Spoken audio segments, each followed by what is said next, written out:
परिचय. सर धन्यवाद. सर्वप्रथम तर मी आपले अभिनंदन करतो की आपण आमच्या किराणा बाजारामध्ये येऊन माझी मुलाखत घेता. माझा परिचय, मी मूळचा आगर येथील रहिवासी इथून रहिवासी असून मी वर्ग 4था पास झाल्यानंतर वयाच्या 15 वर्षी मी अकोल्यामध्ये आलो शिक्षणासाठी आणि शिक्षण घेता घेता नंतर मी अकोल्यामधला स्थायिक झालो. 12वीपर्यंत शिक्षण केलं. त्यानंतर मी आमच्या मावसा नामदेवरावजी मुदगल किराणा मार्केटचे दलाल असताना मी त्यांच्या हाताखाली येऊन मी कामाला सुरुवात केली. काम करीत करीत मी माझी प्रगती म्हटलं म्हणजे जवळजवळ दुसऱ्या मालकाजवळ म्हणजेच रमेश ट्रेडिंग कंपनीमध्ये सर्व्हिस केली. सुरुवातीला मी 65 रुपये महिन्याने सर्व्हिस केली. नंतर मला 85 रुपये झाला आणि थोडं थोडं करता करता 14 वर्षानंतर मला 400 रुपये पगार झाला. त्यामध्ये ज्यावेळेस 250 रुपये मला पगार झाला त्यावेळेस माझं लग्न झालं आणि त्या लग्नामध्ये 2 मुलं आणि 2 मुली असा माझा उदरनिर्वाह झाला. 14 वर्षानंतर 400 रुपये महिना झाल्यानंतर विचार केला की आपण काहीतरी उद्योगाकडे जावा, म्हणून त्या हिशोबानं मी स्वतंत्र धंदा चालू केला.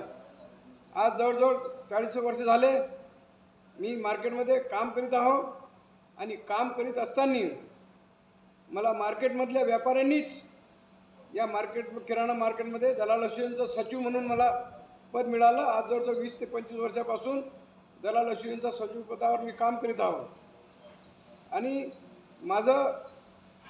माझी दृष्टी जेवढं समाजकार्य करायचं तेवढं इच्छा झाली की बा आपण काहीतरी राजकारणाच्या इकडे जावा, म्हणून 80% समाजकारण आणि 20% राजकारणाच्या इकडे भाग घेत असताना सर्वप्रथम 1985 मध्ये आपण समाजकार्य केव्हापासून करता? मी समाजकार्य सर्वात प्रथम म्हटलं म्हणजे 1985 मध्ये जय भवानी रामभरोसे व्यायामशाळेची स्थापना केली आणि 1985 मध्ये व्यायामशाळेची स्थापना केल्यानंतर त्यामधूनच मला विद्यार्थ्याचं पाठबळ मिळत गेलं. पाठबळ मिळत गेल्यानंतर 1990 मध्ये या ठिकाणी जय भवानी रामच्या कार्यकर्त्यांना सोबत घेऊन शिवसेना वसाहत म्हणजेच वीर भगतसिंग नगर या नावाची वसाहत बसवली. त्यावेळेस माझे आदरणीय श्रीमान गुलाबरावजी गावंडे साहेब राज्यमंत्री यांच्या सहकार्याने मी वसाहत मोठ्यात मोठ्या प्रमाणात बसवली आणि त्या वसाहत बसवल्यानंतर माझी दुसरं कार्य करायचे योग आले.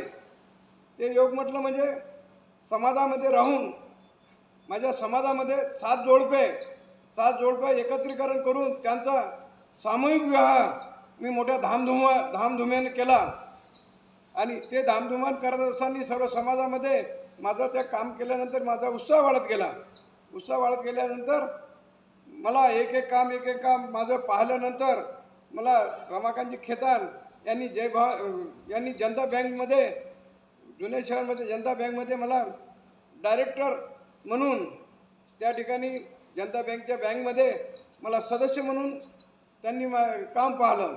यात अशाच प्रकारे माझे जे सर्व कामं जे आहेत ते माझे अस्तित्वात आहेत, दाखवण्यासारखे आहेत.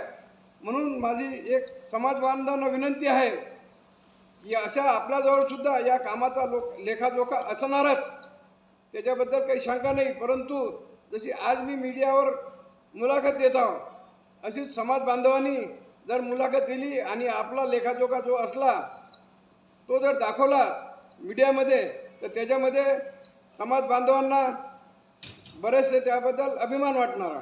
आणि त्यानंतर माझं सामाजिक काम वैयक्तिक काम पाहून मला आदरणीय रणधीरभाऊ सावरकर, विजयभाऊ अग्रवाल, किशोरभाऊ पाटील, जयंतभाऊ मसने यांच्या आशीर्वादानं मला गोंधळी समाजामधून भटक्याविमुक्त आघाडीचं मला शहराध्यक्षपद सुद्धा दिलेलं आहे आणि माझ्या कार्याची दखल घेऊन मी सतत काम करीत आहो. आज मार्केटमध्ये म्हणा त्याच प्रकारे मी शेतकरीसुद्धा आहो.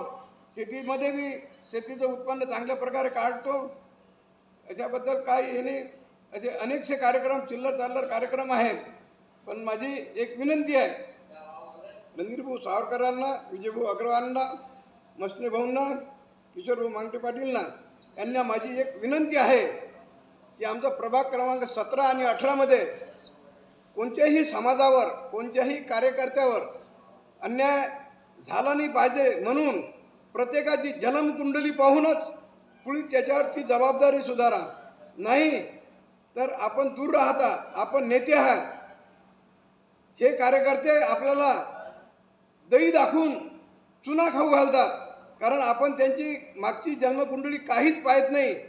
फक्त ते समोर समोर करतात आणि म्हणतात की नाही चला आम्ही फार आहोत. म्हणून माझी एक विनंती आहे, यांच्याबद्दल सर्व माहिती घेणे आणि माहिती घेऊनच जर कार्यकर्ता चांगला असला तर त्याच्यावर आपण लक्ष देणे आणि त्याच्यावर लक्ष देऊन त्यांची वाटचाल कशा प्रकारे चांगला होईल अशी कोणत्याही समाजावर, माझ्या समाजावर म्हणा किंवा माझ्या 17 प्रभाग 17 किंवा 18वर कोण्याच कार्यकर्ता अन्याय नाही होणार अशी माझी विनंती रणधीर भाऊला आहे.